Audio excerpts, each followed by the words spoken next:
Sudah saya tahu, Ketua Menteri Chow sebut tadi, Pulau Pinang kekal sebagai kubu Pakatan Harapan yang kuat.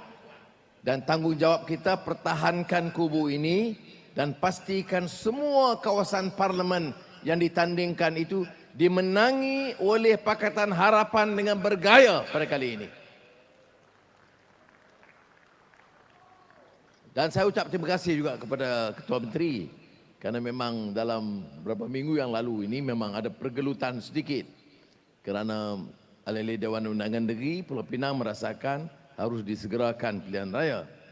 Tapi kami setuju dan faham alasannya, cuma lebih baik untuk membantu memberikan gambaran yang positif kesatuan Pakatan Harapan, maka kita merayu kepada Pulau Pinang untuk bersetuju dengan pendirian ketiga-tiga negeri Pulau Pinang, Selangor dan Negeri Sembilan.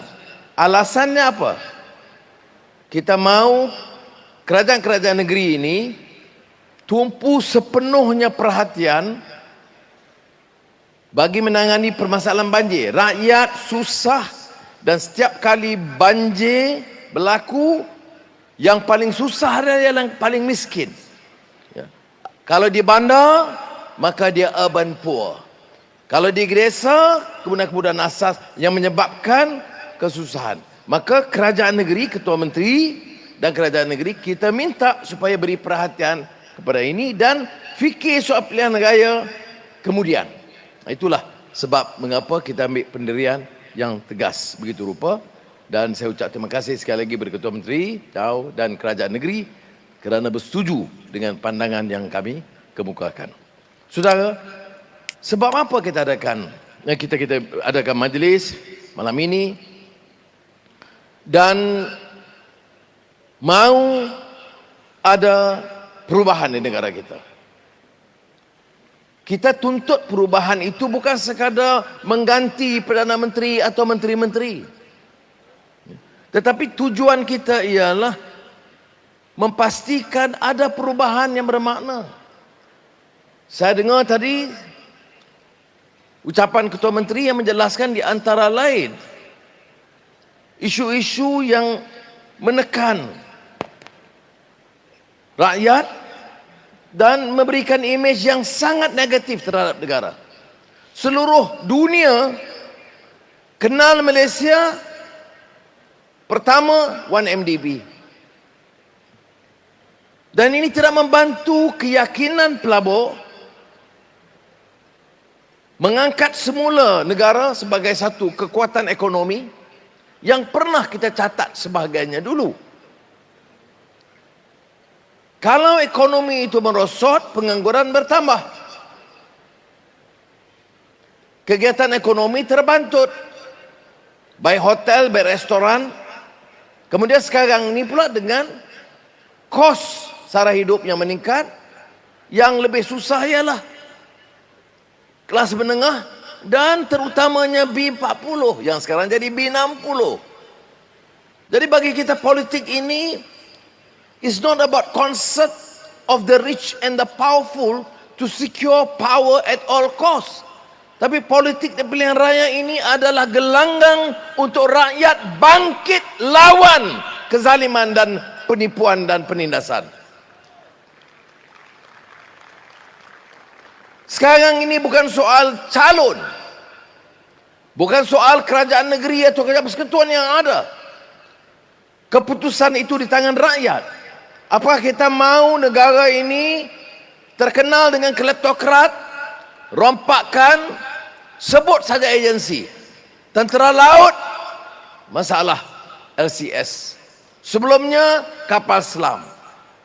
Berapa komisen rasmi kapal selam? 100 million euros.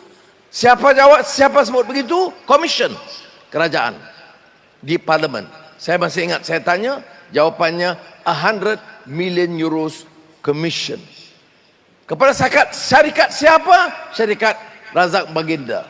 Itu dulu. Kerana orang besar, VVIP, menteri, keluarga menteri keuangan, ianya disebut commission. Kalau rakyat bawah, polis, cikgu, MP, SP, kalau ambil 200 atau 500 ringgit, dia sebut corruption. Orang kaya, kelas atasan, commission. Orang bawah, kelas bawahan, corruption. What bloody nonsense is this? Negara tak boleh lagi tolerate this. Bila setiap kos meningkat, LCS tak terjawab sampai sekarang. Kemudian kita bila sebut begini, retorik dan naratif mereka Melayu. Ini negeri Melayu. Institusi Melayu jangan dipersoalkan. Tapi tengok agensi Melayu. Felda, FGV, tipu, ambil wang. Felkra, wang dicuri. Mara, wang dicuri. You sebut agensi, sebut jabatan, mesti ada kerusakan. Please, for goodness sake, for the sake of our children and our future, stop this rot, stop this nonsense, and it must begin on the 19th of November this year. God willing, insyaAllah. Boleh? Kita mesti pastikan ini dihentikan. Tengok peniaga-peniaga kecil. Tengok SMEs. Itu semua jentera pemangkin pertumbuhan ekonomi. Nasib baik Pulau Pinang di bawah Ketua Menteri dan Kerajaan Negeri masih bertahan. Negeri-negeri lain, Selangor masih menjadi penjana pertumbuhan ekonomi. Tapi kalau negeri-negeri lain, tahap kedudukan rakyat, Perlis, Kedah, Kelantan, Terengganu, Pahang, Perak masih di tahap yang rendah. Maka itulah sebabnya mengapa saya pilih Tambun, Perak untuk bertanding supaya dapat menarik minat rakyat ke Tambun, dan kemudian mudah-mudahan insya-Allah kalau kita menang, kita boleh mengangkat martabat Perak, sekurang-kurangnya boleh bersaing dengan Pulau Pinang sebagai penjana ekonomi baru. Jadi saudara, elections ini atau pilihan raya, sekali lagi saya tegaskan, bukan semata-mata isu persaingan parti atau tokoh atau calon. Kita mesti yakin pilihan raya ini adalah kesempatan kita buat perubahan. Disebut tadi 2018 ada permulaan, tapi terbantut karena pengkhianat. Sebab itu tempat-tempat yang ada pengkhianat di Pulau Pinang di mana? Di Nibong Tebal, di Seberang Jaya. Kita mesti pastikan pengkhianat-pengkhianat itu diterajang keluar daripada arena politik termasuk di Pulau Pinang.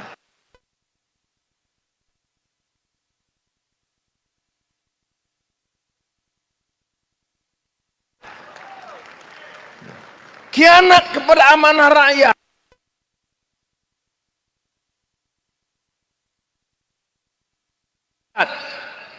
Bila mari pasal pilihan raya,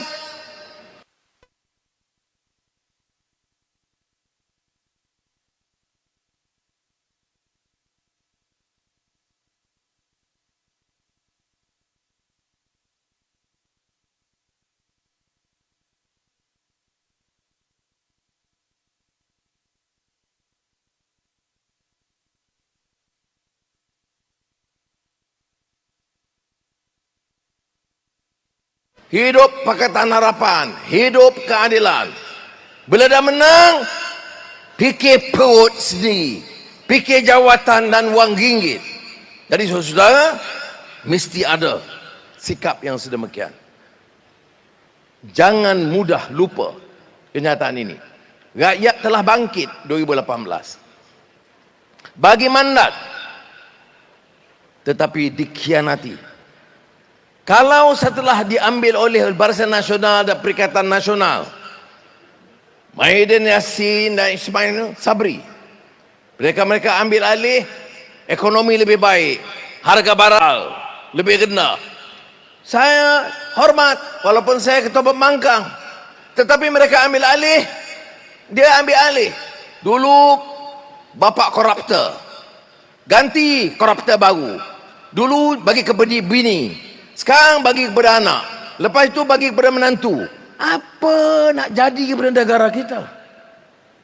Ini bukan soal Melayu atau Cina atau India atau Iban atau Kadazan. Ini soal negara kita. Orang yang tak boleh jawab, kita tak boleh jawab, usul dibawa oleh DAP, dia komunis. Tak boleh jawab hujah yang saya kemukakan, saya Israel, ahli Freemason. Politik jenis apa begini yang kita nak dengar dalam percaturan semasa pilihan raya? Idea apa dalam ekonomi? Bagaimana nak tingkatkan mutu pendidikan? Bagaimana nak tingkatkan nilai yang lebih baik dalam pemerintahan dan governance dan tata kelola negara? Bagaimana nak jamin kemudahan kesihatan kepada ibu bapa kita nanti lebih baik? Ini yang jadi isu. Dan semua kita garap ini, semua dia bermula dengan dasar yang boleh memacu pertumbuhan dan ekonomi yang lebih baik. Sebab itu saya ada menulis beberapa idea saya yang saya mula catat semasa di Sungai Buloh. Masa cuti di Sungai Buloh panjang dulu, saya menulis banyak juga. Kawan saya sekarang di Kajang. Saya dulu di Sungai Buloh. So saya tulis apa yang catat sebagai skrip dalam bahasa Inggeris dan madani dalam bahasa Melayu. Kita bicara tentang sustainability, kemampanan. Apa arti kemampanan kalau Bukit Bukau dimusnahkan? Apa arti kemampanan kalau kita bicara soal kadar pertumbuhan KNK tetapi tak peduli nasib rakyat? Apa arti kemampanan kalau syarikat beruntung beratus juta ringgit tetapi nasib pekerja terhumban di tempat yang tidak terkawal? Jadi pengertian kemampanan itu mesti berasas kepada nilai dan akhlak dan keadilan. Kemudian, apa arti politik antara kaum, antara agama, Pulau Pinang atau Perak atau negeri lain? Mesti ada rasa kasih sayang, care and compassion. Ini tak ada. Orang lain pada kita, warna kulit lain pada kita, tidak ada rasa prihatin dan kasih sayang. Jurang terus melebar, yang kaya terus berlangit kaya, yang miskin itu terhempap, tidak dipedulikan. Tidak ada care and compassion. Respect. Sebab itu saya kata, untuk Malaysia ini respect atau saling hormat mesti ada. Saya seorang Melayu yang bangga dengan bahasa saya dan budaya saya, dan agama Islam yang saya anuti dan amalkan. Tetapi saya tahu dalam budaya saya dan agama saya, soal saling hormat, menghormati di antara satu sama lain sangat penting. Dan seperti mana selalu saya sebut, dulu lagi, yang woman tu seicaran, anak Melayu, anak saya, anak Cina, anak saya, anak India, anak saya, anak Iban, anak saya, anak Kadazan, anak saya. Itu kerana respect. Ini kerana humanity dan kemanusiaan. Dan mesti ada semangat itu untuk membawa perubahan. Kemudian prosperity and progress. Dan ini lebih khusus kepada persoalan pertumbuhan ekonomi. Ini juga fundamental kita. Kalau ekonomi itu tak meningkat, suka nak urus negara. Semua peruntukan yang diminta di Pulau Pinang, ini tambah, ini dibantu. Dari masjid ke rumah ibadat, anak miskin, peruntukan persekolahan, itu kerana ada pertumbuhan. tetapi yang menjamin prosperity, kesejahteraan kepada rakyat terbanyak. Kemudian yang terakhir yang saya sebut dalam skrip itu ialah trust. Dia ada trust deficit sekarang. Orang sebut orang politik tak boleh percaya, bohong semua. Orang politik semua kaki sakau. Itu yang lagu Ultimate Hoi Hoi Hoi. Kenapa dia tak nyanyi sekali hari ni? Boleh nyanyi sekali tak? Hoi Hoi ada tak? Hoi Hoi Hoi ada tak?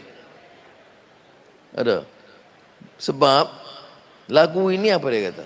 Hoi Hoi Hoi. Siapa sokong penyamun? Siapa? Saya tak tahu. Kita ini kenyataan umum. Hoi Hoi Hoi. Siapa sokong penyamun?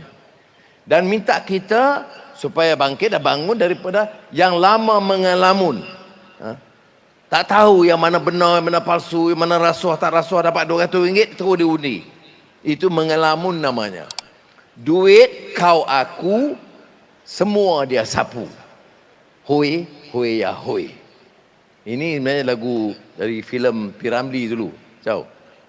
Pasal dia cerita pasal penyamun, ini lagu. Jadi dia ultimate the rap, our top rapper, sesuaikan ini. Jadi inilah saya nak sampaikan. Sekali lagi saya ucap terima kasih kepada Nuriza, Bakhtiar dan pimpinan Pulau Pinang, dan terutama kehadiran Ketua Menteri, Timbalan dan rakan-rakan yang memberi sambutan. Tetapi balik terus kerja. It is not about a party or a coalition of parties. It's not about keadilan or DAP or Amanah atau Pakatan Harapan. Ini mengenai kita, sekolah kita, hospital kita, negeri kita. Jangan izinkan sesiapa dalam negara ini yang cuba perkotak-katikkan di antara satu sama lain. Ini sekali lagi saya tegaskan, negeri kita, negara kita, dan kita rakyatlah yang boleh tentukan dan selamatkannya daripada kedudukan yang rosak sekarang ini. Jadi mudah-mudahan pada 19 hari bulan semuanya mengambil tindakan, memberikan kepercayaan dan sokongan kepada parti yang menuntut perubahan, committed to reform. It's not a matter, I reiterate, it's not a matter of replacing Prime Minister or the cabinet.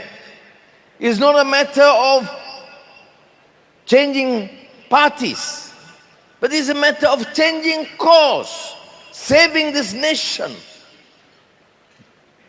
getting rid of corruption, stopping the rot.